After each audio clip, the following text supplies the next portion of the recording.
अस्सलाम वालेकुम, good morning. क्या हाल चाल है? सब ठीक ठाक है, मज़े में। आपका भाई RS के आपके शो में हाजिर है एक बार फिर अपनी कार से, जापान से।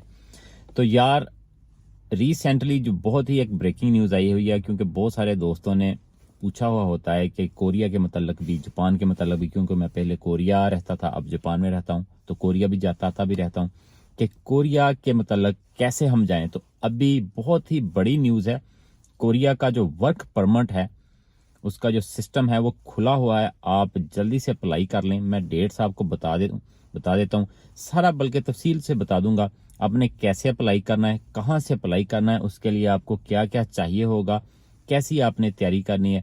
A to Z पूरा बताऊंगा, पूरी वीडियो देखिएगा ताकि आपको पूरी इंफॉर्मेशन मिल जाए और आप प्रॉपर तरीके से उस रास्ते पे चल पड़े, आपको बार बार कोई और इंफॉर्मेशन इकट्ठी ना करनी पड़े, ना कोई वीडियोस देखनी पड़े। तो let's start this one information about Korea work permit system. तो जनाब, ये खुला हुआ है और फरवरी के 7 फरवरी तक इसकी रजिस्ट्रेशन हो रही है। कहाँ हो रही है? oec.gov.pk पे हो रही है। आप ऑनलाइन अपने घर से, अपने मोबाइल से, अपने कंप्यूटर से अप्लाई कर सकते हैं। इसका एक चलान फॉर्म मिलेगा, वो भी ऑनलाइन वहीं से हो रहा है। वो HBL में, हबीब बैंक में आपने जमा करवाना होता है, ठीक है, क्योंकि मैंने खुद भी ऐसे ही करवाया था। उसकी उस टाइम आई थिंक भी 1000 या 2000 फीस थी, अभी भी उसकी सिर्फ 1000 रुपया फीस है। उस पर एक नंबर लिखा होता है उस चलान फॉर्म के ऊपर जो आपने जमा करवाना है, वही आपका लकी ड्रा का नंबर हो जाता है। 7 तारीख तक ये सारी एप्लीकेशंस जमा होंगी, ठीक है। आपने जैसे ये जमा हो जाएंगी, 7 के बाद इसका प्रोसीजर रुक जाएगा। ये ऑनलाइन हो रही हैं ओवरसीज की वेबसाइट पे, ये मैं आपको फिर से बता रहा हूँ, ठीक है। आपने वहां जाके अप्लाई कर लेना है। उसके बाद जिन लोगों ने भी अप्लाई किया होगा, government of Korea and government of Pakistan के जरिए से जो उधर अदारा बना हुआ है OEC के अंदर, वो इसकी कुरानदाजी करते हैं, लकी ड्रा करते हैं। कोई किसी की रिश्वत नहीं होती, कोई भी किसी का कह लें कि रेफरेंस नहीं चलता, चाहे प्राइम मिनिस्टर का ही हो। तो उसमें जेन्युइन जिन बंदों का भी नाम लकी ड्रा में आएगा, वही वो लिस्ट जो कंप्यूटर में लगा देंगे। आप 12 तारीख को वो चेक कर सकेंगे, 12 फरवरी 2024, ठीक है, कि किन किन बंदों का नाम लकी ड्रा में आ गया है। अब जिन दोस्तों का भी नाम वो निकल आएगा, उनको क्या करना है? उन्होंने जनाब देखना है अपना नाम लिस्ट में आएगा, और जल्दी से जाके फिर आपने वहां जाके पक्की अपनी रजिस्ट्रेशन करवानी है। फिर कि जिनका नाम निकला है, आपने फिर अपने पासपोर्ट और दूसरी चीज़ें आपकी क्या होती है, फ़ोटो, ये वो वाइट बैकग्राउंड के साथ, ठीक है, वो आपने वहाँ लेके जानी है। और साथ में आपने अपना वही चलान नंबर जो आपको उसकी रसीद मिली होगी जब आपने HBL में जमा करवाया, वो भी लेके जाना है, ठीक है। अब आपकी प्रॉपर रजिस्ट्रेशन हो जाएगी। उसके बाद नेक्स्ट स्टेप आएगा एग्जामिनेशन का। जी हाँ, वो होगा कोरियन लैंग्वेज के टेस्ट। तो उनकी आपको अब डेट शीट्स मिलेंगी, वो भी कुछ दिनों के बाद ही अनाउंस कर दी जाएंगी कि किसका किस महीने में पेपर आ रहा है। कुछ तो होंगे उनका बहुत जल्दी अगले ही महीने पेपर आ जाएंगे, मार्च में स्टार्ट हो जाएंगे पेपर इसके, ठीक है। वो आपका टेस्ट होगा। टेस्ट कैसे होगा? वो भी ऑनलाइन होता है। वहां जाके ओवरसीज के ऑफिस में, वहां भी कोरियन ही होते हैं, वहां पे भी कोई सिफारिश, कोई बूटी, कोई नकल नहीं चलती। 100% मेरिट पे जो बंदे आते हैं, अगर उनको मिसाल के तौर पे जो अफरादी कुव्वत है वो कम चाहिए, लेकिन जो पासिंग मार्क्स है वो ज़्यादा लोग लिए जा रहे हैं, तो फिर वो क्या करते हैं, फिर वो मेरिट बना देते हैं। समझते हैं आप? मेरिट, अगर पासिंग मार्क्स 200 में से 80 वाले होते हैं, तो वो उनको 100 बंदा चाहिए, लेकिन 120 पास हो गए, तो वो क्या करेंगे, जो टॉप वाला 100 होगा उसको पूरा कर लेंगे, उसके नीचे वाले चाहे वो पासिंग मार्क्स वाले भी होंगे वो रह जाएंगे, ठीक है। उनको, उनका नाम आगे लिस्ट में नहीं जाएगा, कि आगे रेफर नहीं किया जाएगा, उनको फेल तस्वर किया जाएगा। मेरिट के अंदर जो आ जाएगा, मीनटू से जिसने जितनी अच्छी कोरियन जुबान सीख ली होगी, उसके उतने ही ज़्यादा चांसेस हो गए मेरिट पे आने के और आगे उसकी एप्लीकेशन के जाने के। यहाँ तक हो गया। जैसे आप एग्जामिनेशन पास करेंगे, उसके बाद आपका होगा मेडिकल। मेडिकल वो भी पाकिस्तान में होता है, और वो भी आपको कोई भी अगर मुजी मर्ज है तो आप बिल्कुल ही फर्स्ट ऑफ ऑल अप्लाई ही ना कीजिएगा। जैसे कलर ब्लाइंडनेस होगी, हेपेटाइटिस हो गया, एड्स होगी, TB होगी, ठीक है, इस तरह की अगर एक दो और भी बीमारियां अगर मेरे जहन में ना हो, मोस्टली यही होती हैं, ठीक है।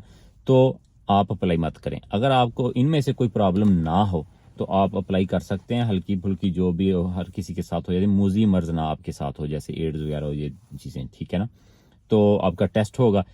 अगर आप कहें कि आप वहाँ पे किसी को दे ला के टेस्ट क्लियर करवा लें, जैसे होता है सऊदीया वगैरह में जाने के लिए लोग कर लेते हैं, नहीं। जैसे ही आप कोरिया लैंड करेंगे, सबसे पहले पहले ही दिन आपके वहाँ वो आपको सेंटर में लेके जाएंगे।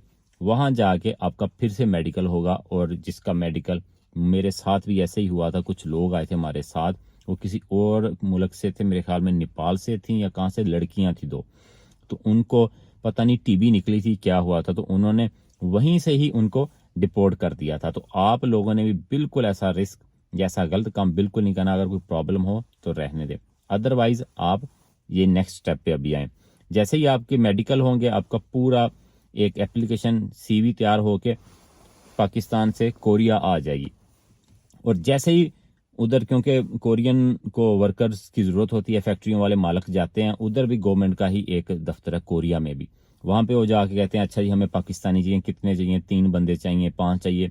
तो वो एप्लीकेशन आपकी आगे करते हैं, और वहाँ पे एप्लीकेशन मालक की मनपसंदी होती है। अगर वो कह देना अच्छा मुझे ये 3 बंदे चाहिए, 3-4, वो ये नहीं होता कि मालक जाके वहाँ कह दे कि मुझे इस नाम के ये बंदे चाहिए, नहीं।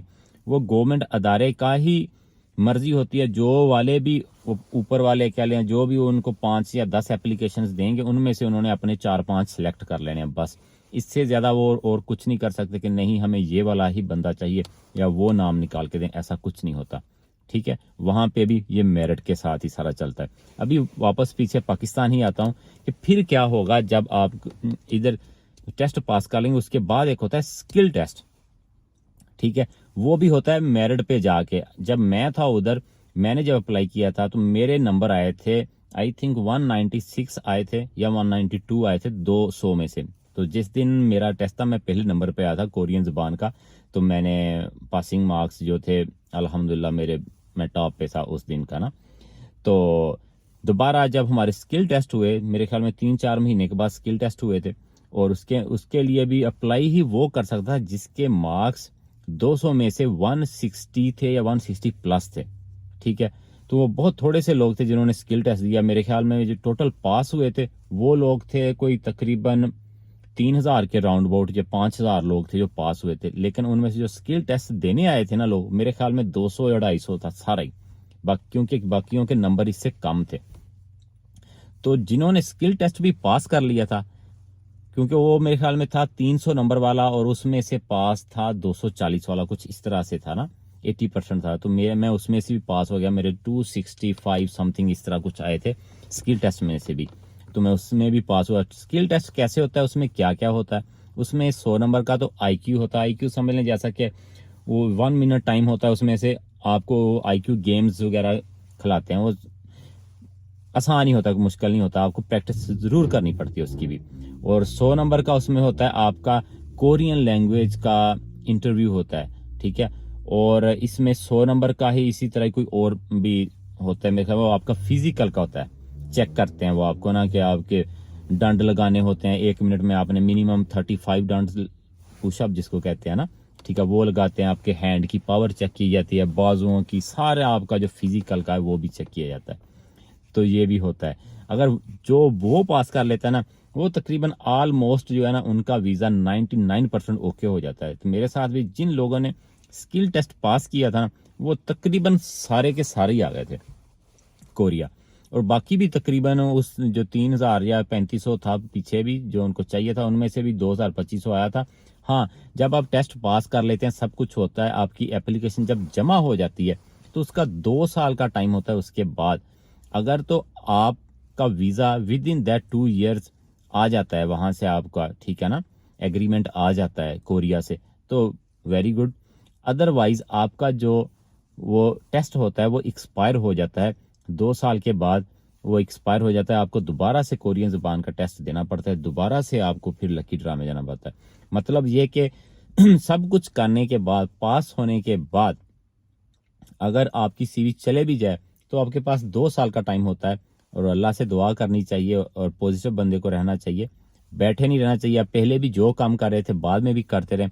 जैसे ही अगर आपको कॉल आ जाए वहाँ से, तो आप उधर चले जाएं।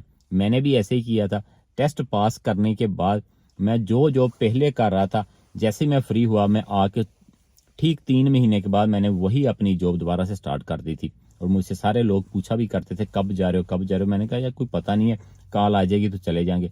जॉब करने के दौरान ही मैंने दोबारा से स्किल टेस्ट भी दिया था, उसके लिए मैंने जॉब नहीं छोड़ी क्योंकि ज़ुबान वगैरह नहीं पढ़नी थी। वो तो सब स्किल टेस्ट था, मैं खुद ही घर तैयारी करता रहा, इसके पुशअप लगाता रहा। वो IQ का टेस्ट था, वो मैंने खुद एक जो हमारे फर्नीचर बनाने वाले कारीगर हैं उनसे वो चीज़ें बना ली, खुद ही घर पे प्रैक्टिस करता रहता था।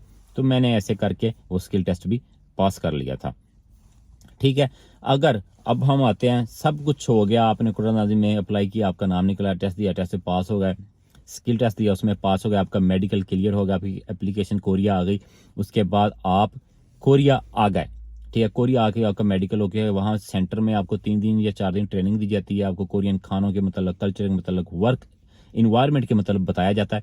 ठीक है, ये सारी चीज़ें करने के बाद वहाँ से आपको आपके फैक्ट्री के मालकान होते हैं वो आते हैं, वो आके अपनी गाड़ियों में आपको लेके जाते हैं, या कि जो नदम्बो वाले जो होते हैं वहाँ की जो कोरियन वर्ड है, ये कोरियन ज़बान का, वो आपको अपनी बसेस में आपके एरियाज़ में लेके जाते हैं। वहाँ से आपके मालकान जो होते हैं आपको रिसीव करते हैं, जिन कंपनियों ने आपको बुलाया होता है, और आप 1 या 2 दिन घर पे जाते हैं, रेस्ट करते हैं। उसके बाद आप काम शुरू कर जाते हैं। वहाँ जाके भी आपकी पूरी रहाइश का बंदोबस्त किया गया होता है, आपके रहन सहन का बंदोबस्त किया गया होता है, आपके लिए किचन होता है, सब कुछ होता है। आपने अब वहाँ रहना स्टार्ट कर देना और काम करना है। देखें कितना ज़बरदस्त है, इसमें कुछ भी खर्चा नहीं आता, 0 येन, मतलब कि 1 रुपया भी। आपने सिर्फ टिकट लेनी होती है अपने पैसों की, और थोड़ी सी फीसेस होती हैं इसकी कह लें पाकिस्तान ओवरसीज की। कोई एजेंट नहीं होता, किसी चीज़ की फीस नहीं आपको भरनी पड़ती। आप फ्री में कोरिया जैसे मुल्क में आ जाते हैं और आपको आगे जॉब मिल रही है। यहाँ जो जापान में आते हैं ऐसे अप्लाइयाँ करके रिफ्यूजी लेते हैं, कितना वो कह रहे हैं कि जलील होते हैं अपनी लाइफ में, इतनी मुश्किलात उनके आती हैं। लेकिन एक साइड पे ये कोरिया इतना क्लियर वे है, आपको वर्क दे रहा है, 5 साल का वो वीज़ा होता है। अब बताता हूँ कि इसमें तनख्वाह कितनी होती है, मेन चीज़ जो है। ठीक है ना, आपको स्टार्टिंग जो है ना, स्टार्टिंग में पाकिस्तानी मिनिमम सैलरी आपकी 4 लाख रुपया है बेसिक कोरिया में। जी हाँ, 8 घंटे की आपको महीने की 4 लाख रुपया तनख्वाह मिलती है। अगर आपकी कंपनी अच्छी है, बिजी रहती है, तो आपको ओवर टाइम लगता है, तो आपकी मिनिमम सैलरी जो है 5 से 6 लाख महीने की बनेगी। और अगर आपकी फैक्ट्री में डे एंड नाइट शिफ्ट है, और आप अगर बहुत यंग हैं और ज़्यादा पैसा कमाना चाहते हैं, और आप अपनी नाइट शिफ्ट करवा लेते हैं, और नाइट शिफ्ट का प्लस अनाउंस आपको मिलेगा, और वो आपकी सैलरी अब 5-6 से लेके 7-8 लाख तक भी जा सकती है। पाकिस्तानी रुपयों में 7 से 8 लाख रुपया आप महीने का कोरिया में दिन रात मेहनत करके काम करके कमा सकते हैं। और आपका ये वीज़ा सिर्फ 5 साल तक ही महदूद नहीं है। अब 5 साल तो आप एक दफ़ा पूरे लगाएंगे उधर, और जैसे ही आपके वो 5 साल पूरे होते हैं, अगर आप कंपनी तब्दील नहीं करते, ठीक है, और उसी कंपनी में जिसने आपको बुलाया था अपने 5 साल पूरे करते हैं, वही कंपनी आपको नेक्स्ट 5 ईयर का वीज़ा दे देगी। और उसके लिए आपको दोबारा से कोई कुरानदाजी नहीं में हिस्सा नहीं लेना पड़ेगा, कोई कोरियन टेस्ट नहीं देना पड़ेगा। आप सिर्फ 3 महीने के लिए पाकिस्तान जाएंगे, वहां से फिर दोबारा आप वापस कोरिया आ जाएंगे। देखें, और फर्स्ट 5 ईयर में भी आप 3 दफ़ा 2 दफ़ा जितनी दफ़ा छुट्टी जाना चाहें आप जा सकते हैं। 1 महीने के लिए चले जाएं, अगर आपने शादी करवानी है या वैसे वो माँ बाप को मिलना है, आप जा सकते हैं। ये नहीं है कि आप बंधे रहेंगे जैसा कि जापान में होता है। अगर आप यहाँ पे रेफ्यूजी ले लेते हैं, अप्लाई करते हैं, मीन टू से रेफ्यूजी का अप्लाई ही होता है, रेफ्यूजी वीज़ा तो नहीं मिलता, मैं बार बार बताता रहता हूँ, तो आप यहाँ से आउट ही नहीं हो सकते। ठीक है, आप वापस पाकिस्तान नहीं जा सकते। जब यहाँ से आउट होंगे, पक्का पक्का ही आउट होंगे, आपको दोबारा इस मुल्क की एंट्री नहीं मिलती फिर, क्योंकि आपने तो वो एक रेफ्यूजी स्टेटस लिया होता है। और उसके साथ साथ अब जो कोरिया ने सिस्टम कर दिए, अगर आप वहाँ रहते हो, कोरियन ज़ुबान भी पढ़ लेते हैं, सीखते हैं, उसके कुछ लेवल्स हैं, उनके टेस्ट पास कर लेते हैं, और आपकी कंपनी अच्छी है, आपकी सैलरीज पूरी निकल रही हैं, और आप अच्छे तरीके से रहते हैं, बीइंग गुड शहरी वहाँ पे रहते हैं, कोई गलत काम नहीं करते, किसी कोरियन के साथ लड़ाई झगड़ा नहीं करते, अपना पुलिस रिकॉर्ड नहीं बनाते, तो आप कोरिया के जो डिफरेंट लॉन्ग टर्म वीज़ाज है उनके लिए अप्लाई कर सकते हैं आप, और उसके बाद आप अपनी फैमिली बुला सकते हैं, अपने बच्चे बुला सकते हैं अपने साथ, और आप लॉन्ग टर्म भी रह सकते हैं। इवन दो उसके बाद परमानेंट रेजिडेंसी भी कोरिया की ले सकते हैं उसी वीज़ा के थ्रू अपने स्किल्स डेवलप करते करते आगे जाके। तो ये देख लें कितनी बड़ी अपॉर्चुनिटी है। It's not just a labour work visa any more. अगर आप में क्वालिटी है, अगर आप मेहनती इंसान हैं, आगे बढ़ना चाहते हैं, तो आप इस चांस को लेके अपनी पूरी की पूरी जिंदगी ही बदल सकते हैं। मेरे ख्याल में आपको ये सब चीजें समझ अब आ गई होंगी। मैंने पूरी डिटेल के साथ आपको बता दिया है कि आपने कहां से लेके कहां तक जाना है, कैसे अप्लाई करना है, कौन सी वेबसाइट है, क्या इसकी फीस है।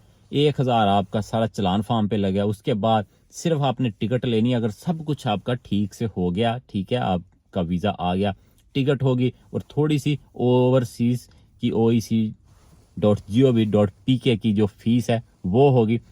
जब मैं आया था तो मेरा टोटल खर्चा कोरिया आने में 1,35,000 रुपए पाकिस्तानी लगे थे। ये मैं 2012-13 की बात बता रहा हूँ, आज से 10-12 साल पहले।